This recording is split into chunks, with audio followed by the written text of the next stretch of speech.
Greetings to all fans of good movies. In this video, I'm going to tell you about a comedy drama movie called Spread. So, can I get you anything else? How about a phone number? According to statistics, every month, about 30,000 young heartbreakers come to Los Angeles, dreaming of wealth and an easy life. The main character of the movie, the handsome Mickey Harper, is just one of these guys. With the help of his looks, he easily establishes relationships with wealthy girls to live a luxurious life at their expense. After another breakup, a confident guy goes to the club that same night and scrutinizes all the ladies present. The jacket's Dolce, and the complexion comes from a strict regimen of facials. Soon he spots a suitable option and immediately strikes up a conversation with the stranger. In no time, Nikki has the woman at his disposal and is already driving her Mercedes to her luxurious home. No boots in the bed. It's my bed. The boots go where I go. After a successful night's work, the guy expects to stay at Samantha's for a long time. In the morning, the satisfied woman leaves her credit card for Nikki to order breakfast, and she rushes off to work. The guy first orders food at home and asks the arriving courier to link the credit card number to his phone. After that, he enjoys a luxurious life all day long. Our character has a whole system for seducing gullible girls. The most important thing is to gain their trust, and then the most interesting part begins. Lovely ladies give Nikki expensive gifts, take him to the best restaurants, and in return, they get a handsome man beside them who will fulfill every wish in bed. One day, Samantha goes on a long business trip, leaving her boyfriend with the keys to the house. That same night, he throws a party at her mansion, inviting all of his friends. At the height of the fun, Helen, Nikki's former sponsor, shows up. The resourceful guy asks his friend to divert her attention, while he himself spends a pleasant time with an attractive blonde. Hola, amiga. Lo siento por el mess. The next morning, Nikki lounges in the pool while the maid cleans up the house. Soon, Samantha contacts him by phone to find out how he is doing. After reassuring her, Nikki continues to do nothing. Later, he invites his ex-girlfriend over to spend some quality time with her. Emily knows exactly why she was invited, but still can't resist the guy. Lying in bed, she asks Nikki to stop living a wild life, but he just makes up excuses, hurting her feelings once again. That same evening, after kicking out his ex, Nikki invites a young blonde girl he met at a party to his house. Suddenly, Samantha also appears in the house. Turn it off. Get out. We watched the game, and The woman found out about the party and came back early to check on Nikki. An argument ensues, which our character easily settles in bed. The young people continue living their lives as before, but now Nikki has to control his desires. One day, a guy notices an attractive waitress in a cafe and immediately starts flirting with her. But the girl simply rejects him, leaving him no chance to succeed. I delivered some stuff. Oh, hey man, how you doing? In response, Nikki writes his phone number on the check and rushes out of the cafe without paying. The ruse works. Heather goes to the guy's house herself, having obtained his address from a courier she knows. However, after receiving the money, she immediately leaves, refusing to engage in conversation. For the first in a long time, our character experiences such a painful rejection. Unable to accept defeat, he comes up with a new plan. The next morning, Nikki, accompanied by a friend, returns to the cafe and puts on a skit for Heather, trying to portray themselves as big shots. However, the girl easily sees through the deception and simply laughs at the situation. Is that your car, the Mercedes? Yeah. We're getting a ticket. Appreciating the young man's persistence, Heather gives in and gives him her phone number. From that moment on, Nikki can't stop thinking about his long-awaited date. He stops paying attention to Samantha and becomes obsessed with his new acquaintance. Heather, however, is in no hurry to reciprocate.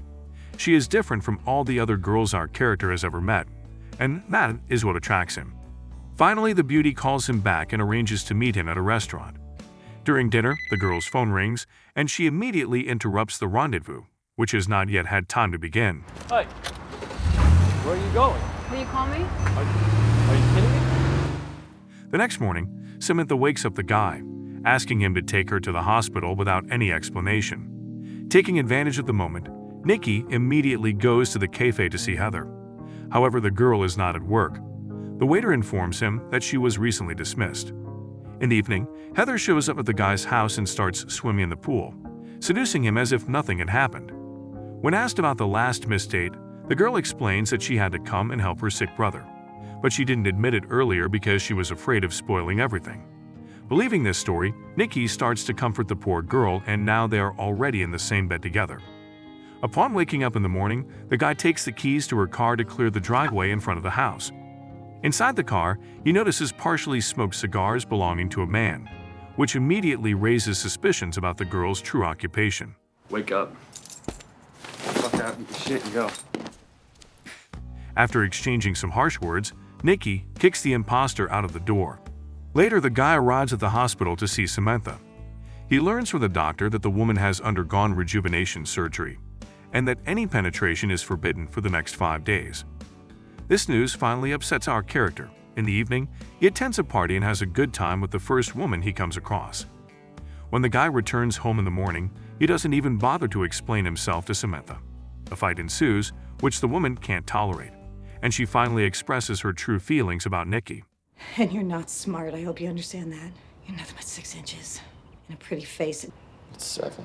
It's not 7.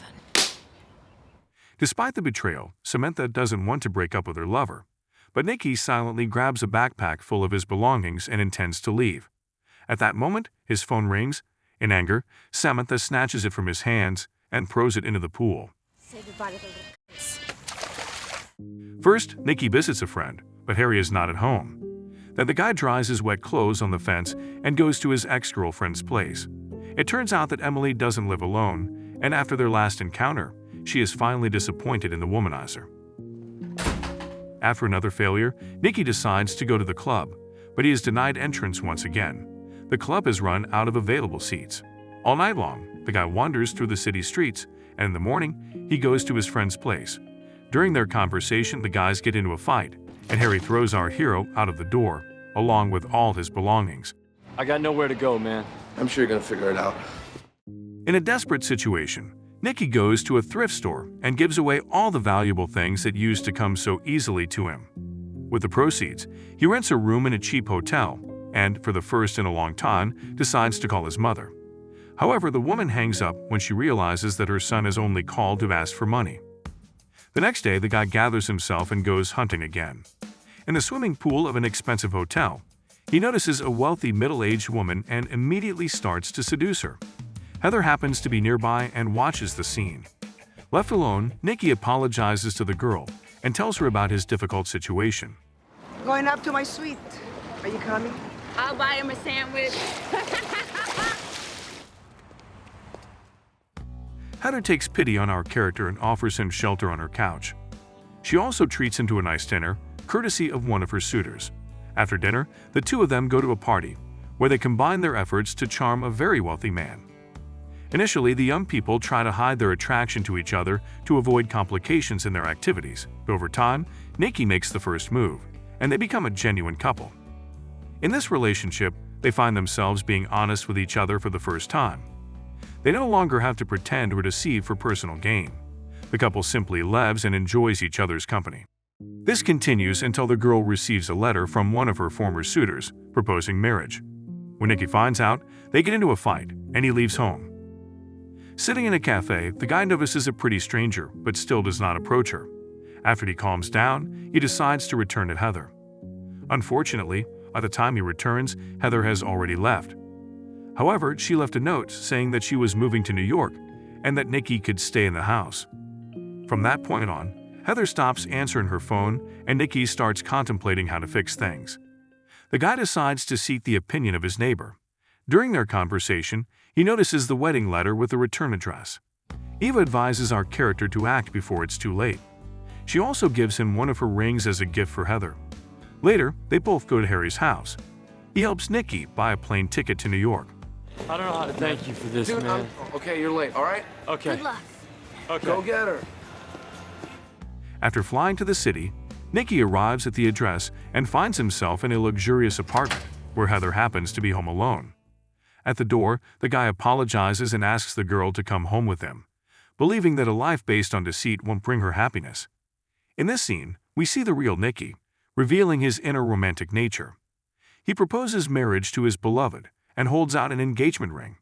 Holding back tears, Heather replies that she is already married and that this life is exactly what she needs.